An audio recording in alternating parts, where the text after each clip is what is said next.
Entrepreneurship and Regional Development podcasts. Each publication in our journal is a great opportunity to share significant and audacious contributions to a large audience. My guest today is Ling Li from Manchester Metropolitan University. She recently published an article entitled Worldview Matters, exploring the interplay between indigenous worldviews and entrepreneurial journeys. Storytelling from Chile's Mapuche. She co-authored this paper with Sebastian Barros and Robert Blackburn. It has been published in Entrepreneurship and Regional Development, a journal edited by Taylor and Francis. Ling, welcome to our podcast. Thank you, Vincent. My pleasure. Can you tell us, what is the origin of your paper? Why did you decide to address this particular topic? And what is the key question you aim to answer? Well, okay, I'll keep the long story short. This paper comes from my PhD research. I finished about 2 years ago.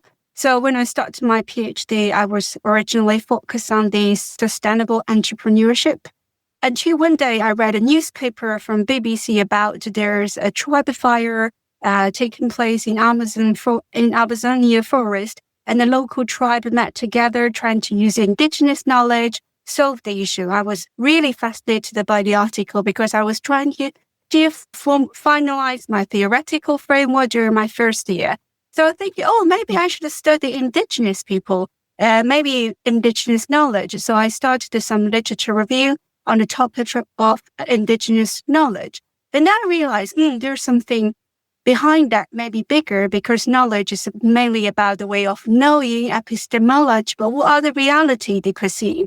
So I kind of move on to the topic of indigenous worldview. Literally, there's a rich body of literature on this indigenous worldview, but really there's an interconnection has ever made within the, with entrepreneurial research. Not just indigenous entrepreneurship research, but also broadly entrepreneurship research. So I think, maybe for my PhD, I can kind of look at the intersection between indigenous worldview and indigenous entrepreneurship, and mainly asking the question, what's the role played by indigenous worldview within the venturing or entrepreneurial journey? So that's the main topic. Can you identify the key contributions of your paper that you believe will have the most impact on the field? Yeah, thank you. That's a very good question. So I think the two main contributions I'm quite proud of is the first one is to really bring the concept of worldview to the forefront of entrepreneurship research. So can shed the spotlight on this very important, significant construct, but often, I believe, overlooked. And also, so basically, in the paper, we talk about how this worldview construct are decomposed or recomposed through the narratives by the participant from Mapuche people. And I think it's also very important to highlight it's not just an entity, it's not just an object, but it's kind of process. So in entrepreneurship research, we're familiar with entrepreneuring, right? I think it's very similar. We bring a similar idea to worldviewing. So worldview is not just attached to the person, maybe not change, but from our research, we find it changes, evolve. So I think it's quite important contribution I would like to highlight. So it's really to foreground the concept of worldview and to make sure that, we understand from a processual perspective, but not just from an entitative perspective. The second contribution I think is quite important is to highlight the interplay between worldview, indigenous worldview, and entrepreneurial journey. So basically, we think there is a reciprocal kind of influence. So basically, worldview help determine, maybe the decision made by entrepreneurs shape entrepreneurial journey. But in return, we also find by engaging with entrepreneurial activity, it also help participants to reconnect or reinforce their worldview, which I find is quite important, particularly related maybe with policy in the field of indigenous people development. A lot of policy comes from the logic of assimilation, right? We want to be westernized, the indigenous community. But actually, in our interview, a lot of people, maybe some participants, they mention, entrepreneurship helped me to find my culture.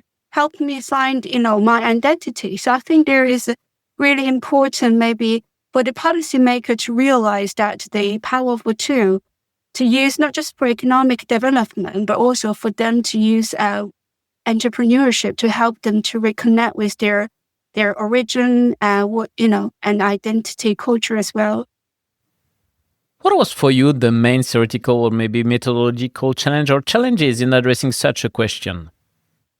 Well, again, very good question. So yeah, I think it's really interesting because I often feel very minority when I was in University of Liverpool doing the research related with Indigenous context because there's no one there, doing similar research. So I think it's quite.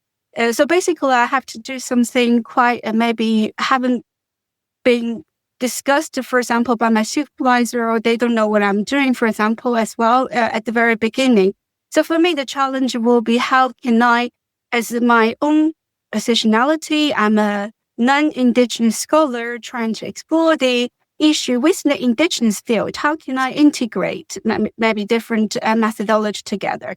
The last thing I want to do is to just impose, what existing in the Western, a scholar field, entrepreneurship, maybe framework without really questioning, whether it's can be applicable to a different, for example, Indigenous context. So I did spend a lot of time researching on Indigenous methodology, research paradigm method to make sure that I understand the principle of conducting Indigenous research at least respectfully.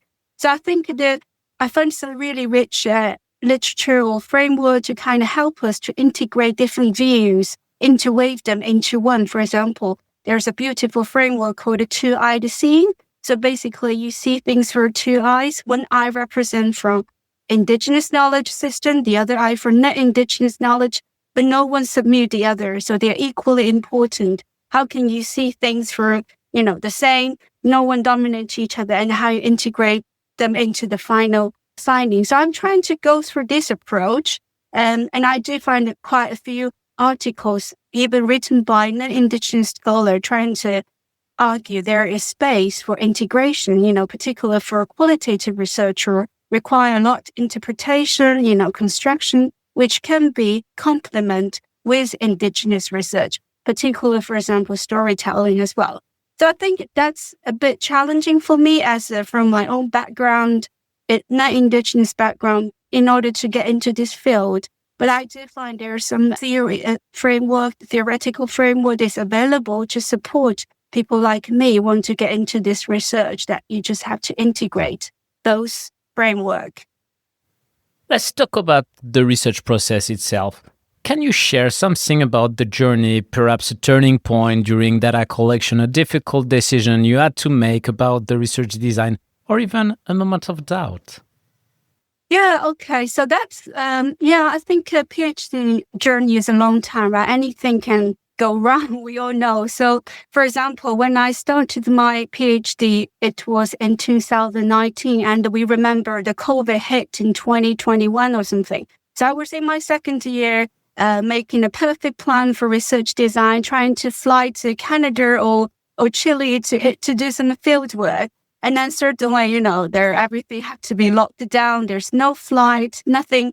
So there was very difficult for me in order to move on without being able to be in the field, because everything I read about Indigenous research is to embed yourself in the field. And then you can't even be there. So my supervisor by then, Pablo Minot, was helpful. He introduced some a local collaborator for me to finding some participant in Chile. So I think, I just have to get on with it, to be honest. So I try to interview will be the major option for me to collect my data. And I also trying to be mindful, for example, ask them to bring the object, a photo, a craft into the interview so we can see the meaning they're making. And also I asked them to do a graphic illustration exercise, during the first meeting, draw a picture of your relational mapping. So I'm trying to use maybe a couple different ways to generate different data sources. But it was very difficult because you can't be in the field. You can't feel them, the energy. You can see them on a screen, they always joking, oh, you're Chinese, tell me about your culture. So I think there is my presence in front of them. But yeah, it is I feel quite, regret that I couldn't really meet them in person for my research. If you could go back to the beginning of this project, knowing what you know now, what would you do differently? And what advice would you give to other scholars embarking on similar research? Okay, I think I still feel very rewarding from my whole experience. I think I did it and I made some publication. I want to continue my journey with this participant. So that's very nice. Even anything can happen, including the COVID lockdown. But it's interesting when, maybe I wish I could have something in my hindsight when I started collecting data. I could have interviewed more people. So the really decision I made during my PhD is, okay, let's interview a small amount of people because qualitative research, there's no clear guide, how many people is enough. So as a young PhD student, I thought, okay, I'm going to go build personal relationship with each of them. So I can't manage too many. Even my colleagues in Chile, they have a pool of participants, maybe up to 20. We only chose 5 but dropped down to 3. So this is actually, for me, if you think about the thick data, thick description, but I think I got some question from reviewers, as you can imagine, why it's 3, why not 5, 10? So I could maybe have built a bit more comprehensive database, I would say, if I could start again by, I think it will be really helpful as well for continue this research by having a bigger database, have a different kind of maybe communication with all these participants in the long term as well. So I think having this maybe bigger database, if you have this access, and also working with people local on the field. So like the collaborator, Sebastian, we worked together since we met about 6 years ago. We're still working on very similar project nowadays. So I think making collaboration through this as well. Thanks a lot, Ling, for participating to our show and presenting your paper entitled Worldview Matters, exploring the interplay between indigenous worldviews and entrepreneurial journeys, storytelling from Chile's Mapuche. You co-authored this paper with Sebastian Barros and Robert Blackburn. All our podcasts are available on entrepreneurship.com and on the main podcast platforms. Okay, thank you.